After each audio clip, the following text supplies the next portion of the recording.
Josh Hart, does he really have a heart to average 10 rebounds per game?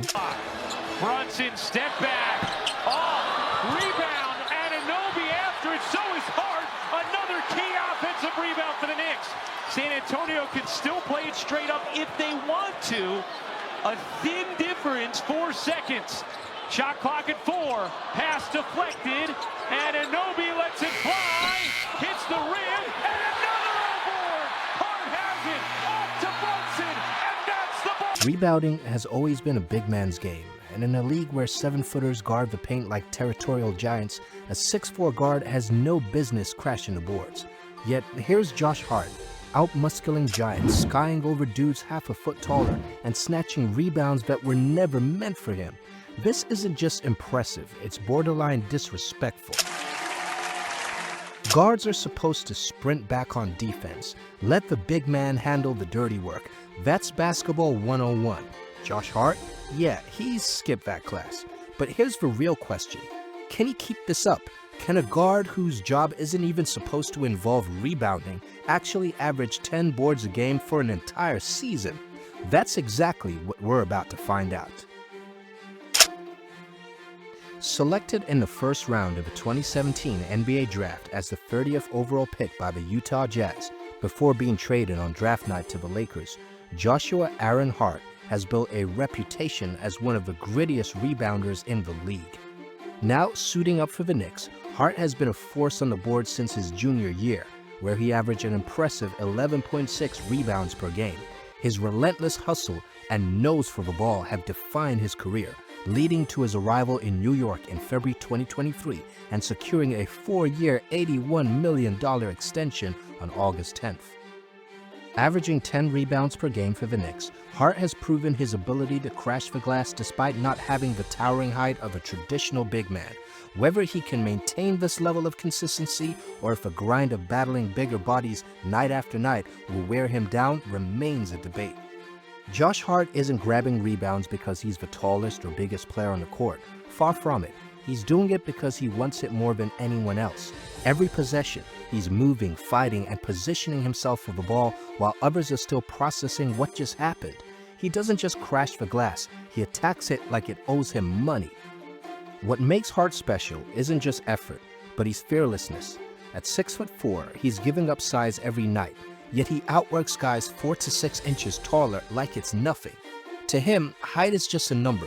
Rebounds are a matter of heart. He absorbs contact, carves out space with his body, and times these jumps perfectly to snatch boards over bigger, stronger opponents. It's a mix of pure hustle and elite basketball IQ. He sees where the ball is going before most players even realize they should be moving. Despite playing as a wing, Hart ranks 13th in the league this season, averaging 9.7 rebounds per game, standing alone as the shortest player in the top 15. To put that in perspective, he's grabbing more boards than 7-footers like Jakob Patel and all-star center Evan Mobley. Everyone else around him is at least 6'8" and built like a traditional big, yet night after night, Hart is right there with them. And this isn't about lucky bounces or a couple of standout games. Night after night, he's consistently producing, often leading the Knicks in rebounds despite sharing the court with dominant big Karl Anthony Towns. That's like being the best singer in a room with Beyoncé. It just shouldn't happen. What makes his rebounding even more valuable is how it transforms New York's attack.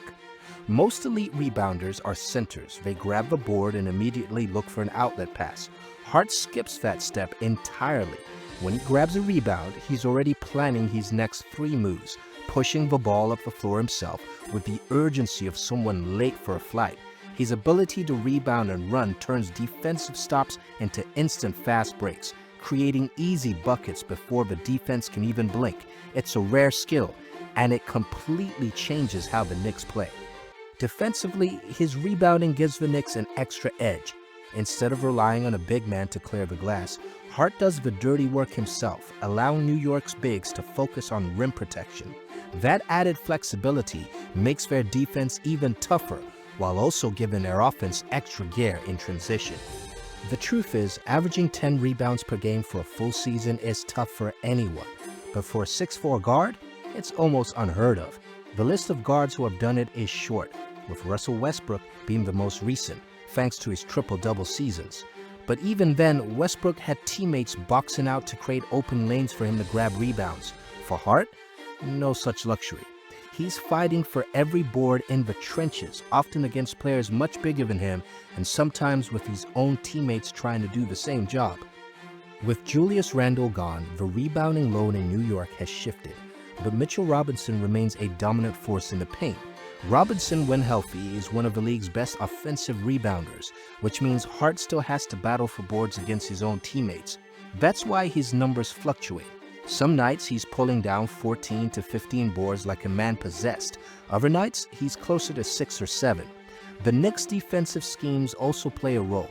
They're a strong rebounding team as a whole, which means Hart isn't always needed to crash the boards as aggressively in certain matchups. And then, of course, there's the issue of consistency. Rebounding at an elite level requires non-stop effort, and that's tough to sustain over an 82-game season, especially for a guard who doesn't have the luxury of height. Big men can simply exist near the rim, and rebounds will occasionally fall into their laps like manna from heaven. Hart, on the other hand, has to go full throttle on every possession. Over the course of a long season, that level of physicality takes a toll. Fatigue sets in, and keeping a double-digit rebound average becomes a grind. Matchups also play a huge role. Some nights Hart is playing against teams that don't emphasize offensive rebounding, giving him an easier path to the glass. Other nights, he's going to war with guys like Joel Embiid, Giannis Antetokounmpo, and Nikola Jokic, players who don't just dominate the boards but make life miserable for anyone who dares to challenge them. Against those teams, Hart has to work even harder, and sometimes double-digit boards just aren't realistic. But at the end of the day, one thing matters more than stats: winning. Rebounding is one of the most underrated aspects of winning basketball. Every extra possession means another chance to score, and for a team like the Knicks, built on grit and physicality, that's everything. Hart's relentless pursuit of the ball creates second-chance points on offense and denies opponents easy putbacks on defense. And when Hart secures a defensive rebound, he's off. No waiting, no looking for an outlet pass. He pushes the tempo himself. That transition play is a major weapon for New York, turning defense into instant offense. On the other end, his offensive rebounding forces defenses to stay locked in, preventing them from leaking out into transition. The numbers also back it up. Teams that control the boards tend to control the game. Hart's impact in this area might not always show up in highlights, but it's a winning formula, as reliable as a Tom Thibodeau skull on the sidelines. But beyond stats, his rebounding represents something bigger: effort, toughness, and sacrifice. Hart doesn't take possessions off. He doesn't wait for the ball to come to him. He goes and gets it. That kind of hustle sets the tone for his teammates and builds a culture of relentless effort. Every great team needs a glue guy, someone who does whatever is needed, no ego, no hesitation, and Josh Hart is exactly that. Hart isn't getting paid to drop 30 a night. He's not a volume scorer, and he doesn't dominate the ball, but what he does is just as valuable, sometimes even more. He's the guy diving for loose balls, taking the toughest defensive assignments, and crashing the boards when no one else will. He's the reason teams will close games, and that's why he's worth every dollar. Beyond the stats is his leadership and energy that make him indispensable. Whether it's inspiring teammates with a crucial putback or fighting for a contested rebound in crunch time, Hart's contributions extend beyond the box score. The Knicks didn't acquire him for flash. They got him because he does the work that keeps a team together when the pressure threatens to tear it apart. So, can he actually pull it off? Averaging 10 rebounds a game as a 6'4" wing is a rare feat, but the numbers say it's possible. The real question isn't whether Hart is capable, it's whether he can keep up this level of intensity for an entire season without wearing down. But if anyone can, it's him. The road ahead won't be easy, but regardless of what side of the conversation you're on, one thing is undeniable. Josh Hart didn't become indispensable by trying to be Steph Curry. He found one undervalued skill and mastered it until it became his calling card. While everyone's practicing step-back threes in empty gyms, Coaches at every level are desperately searching for specialists who excel at basketball's forgotten arts, the dirty work that wins championships but rarely trends online. So take notes. Find that overlooked skill that fits your game, perfect it, make yourself so valuable that leaving you on the bench becomes coaching malpractice. Because right now, the basketball rulebook is being rewritten before our eyes, and Josh Hart is holding the pen, writing his name into the history books, one rebound at a time. If you enjoyed this breakdown, hit that like button, subscribe for more unfiltered NBA content, and drop a comment. Thanks for watching. We'll see you in the next one.